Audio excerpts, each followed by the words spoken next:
Good morning third year. आज इस lecture 4 में हम रोटेशनल स्पेक्ट्रा के बारे में बात करेंगे। पिछले लेक्चर में आपको बताया था कि हमने बैंड स्पेक्ट्रा का वर्गीकरण करा था, क्लासिफिकेशन करा था on the basis of energy. तो हमने बताया था कि जो घूर्णन स्पेक्ट्रा है या जो रोटेशनल स्पेक्ट्रा है उसके लिए मॉलिक्यूल को, या हम कहें घूर्णन करने के लिए मॉलिक्यूल को बहुत कम एनर्जी की ज़रूरत होती है और उससे ज़्यादा फिर वाइब्रेशन के लिए होती है और फिर उससे ज़्यादा इलेक्ट्रॉनिक ट्रांजिशन के लिए होती है। तो आज सबसे पहला यानी कि रोटेशनल स्पेक्ट्रा या घूर्णन स्पेक्ट्रा के बारे में बात करेंगे। तो जब भी हम मॉलिक्यूल को बहुत कम ऊर्जा वाले रेडिएशन से या हम कहें माइक्रोवेव क्षेत्र की रेडिएशन को मॉलिक्यूल अवशोषित करता है तो उनमें मॉलिक्यूल में घूर्णन या रोटेशन संपन्न होता है, रोटेशन होता है और मॉलिक्यूल का प्योर रोटेशनल स्पेक्ट्रा प्राप्त होता है, विशुद्ध घूर्णन स्पेक्ट्रा प्राप्त होते हैं। और इस स्पेक्ट्रा को प्राप्त करने की जो टेक्निक है उसको हम माइक्रोवेव स्पेक्ट्रोस्कोपी कहते हैं।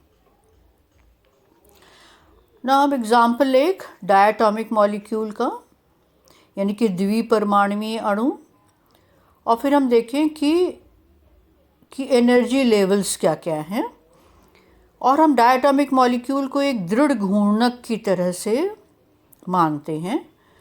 तो हमने लिखा है diatomic molecule energy level of a rigid rotator.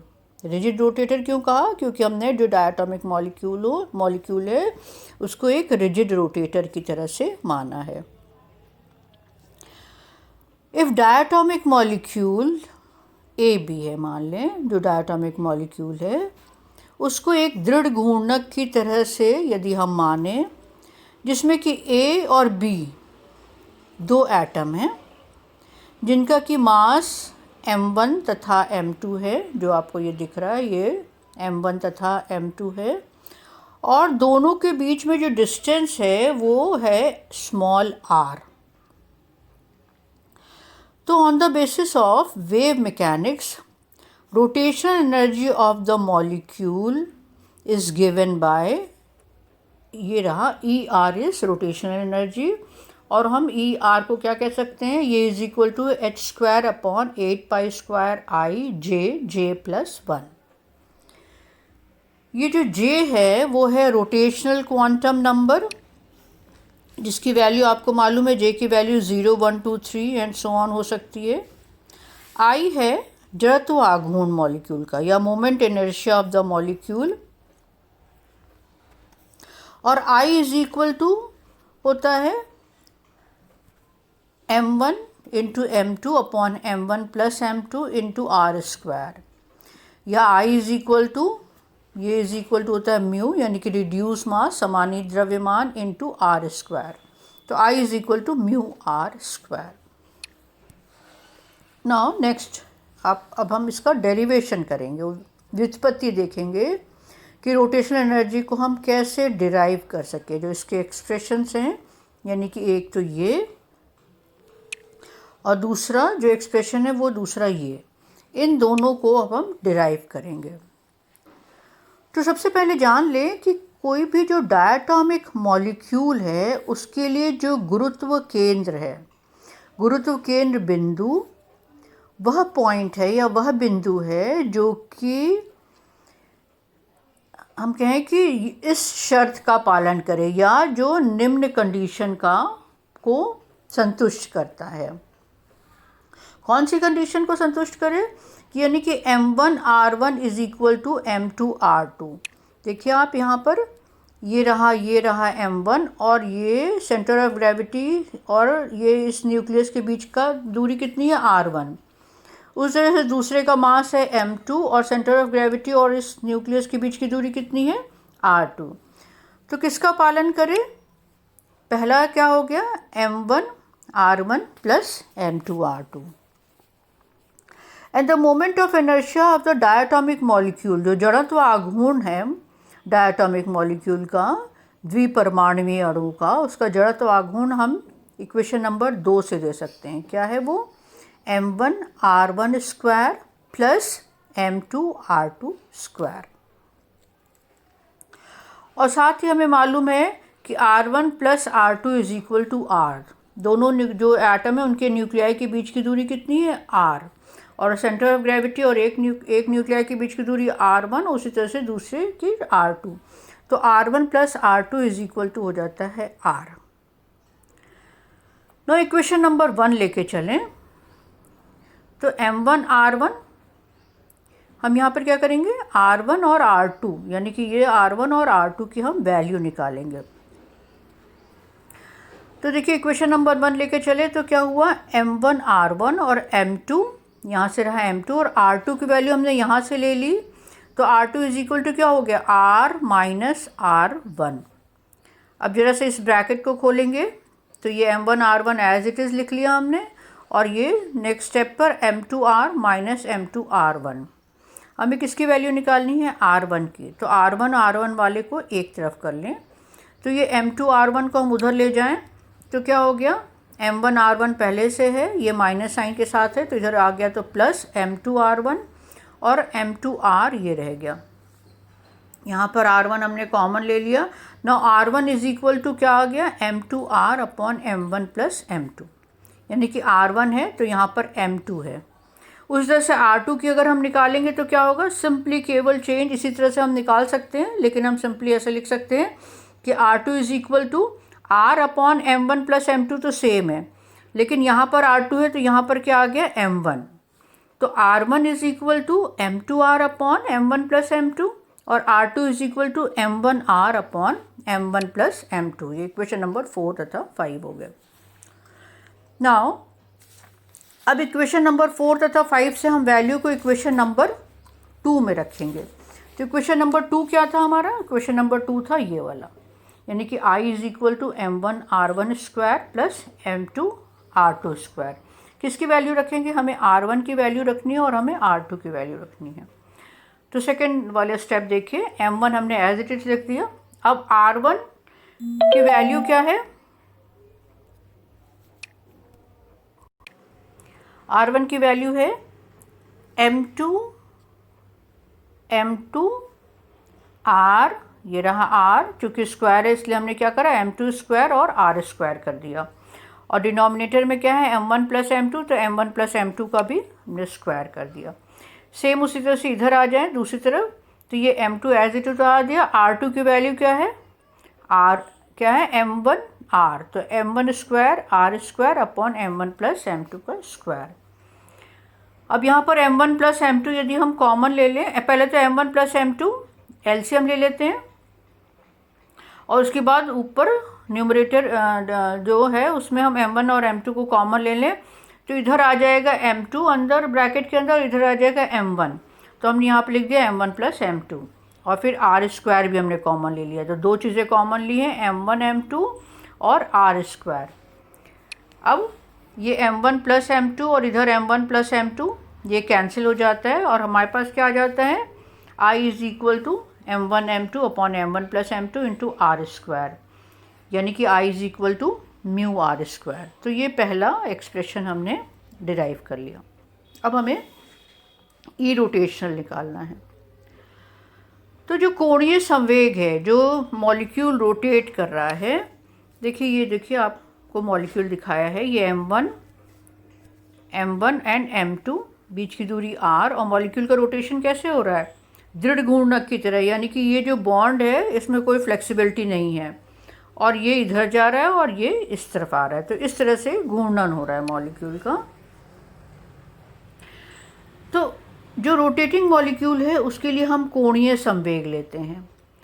जैसे रेखीय संवेग होता है उसी तरह से यहाँ पे जो रोटेट कर रहा है, जो सीधी लाइन में चल रहा है, उसके लिए रेखीय संवेग लीनियर मोमेंटम, और जो रोटेट कर रहा है घूर्णन कर रहा है उसके लिए एंगुलर मोमेंटम होता है। तो कोणीय संवेग या एंगुलर मोमेंटम को हम कैपिटल L से शो कर रहे हैं और L is equal to I omega. Equation number 7। Omega क्या है, एंगुलर वेलोसिटी।